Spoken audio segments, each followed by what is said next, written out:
man, but if you were a betting man, what would you say the odds are for this meeting actually coming off in the at the date and venue that's been set? And if it, are you prepared to go back or to meet again wherever with Kim Jong-un if that is decided, if that's necessary to actually fully prepare for a summit?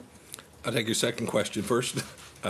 Second one is we will do we will do what it takes to make sure that this is a successful meeting, whether that's meeting with the North Koreans in some third country or whatever it may take. We are prepared. The president will ask us to ensure that we've done all we can to make sure that we have the real opportunity to have this historic, successful outcome.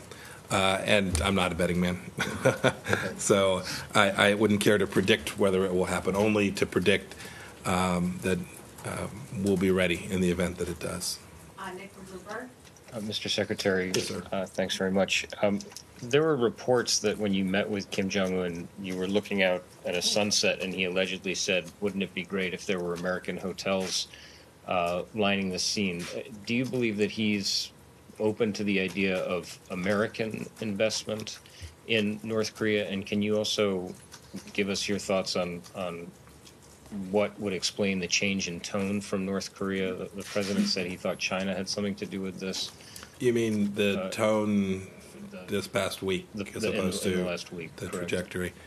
No, I'm not going to talk about that, speculate about that. We're preparing. We're continuing to do our work and lay the foundation for a successful meeting. I'm confident we'll get there.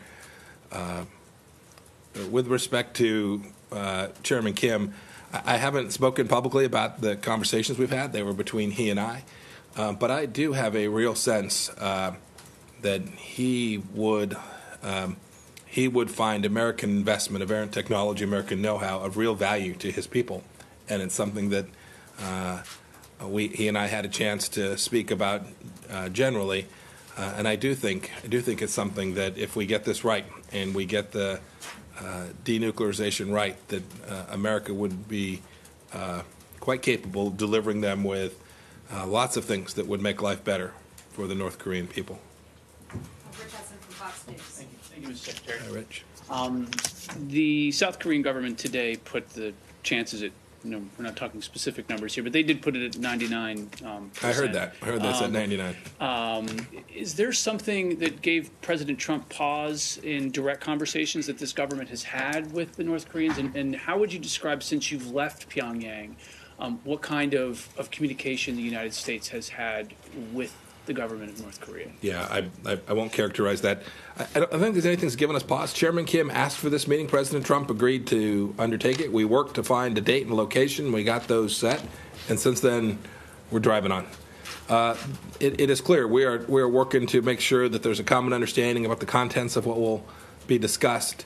But I'm optimistic.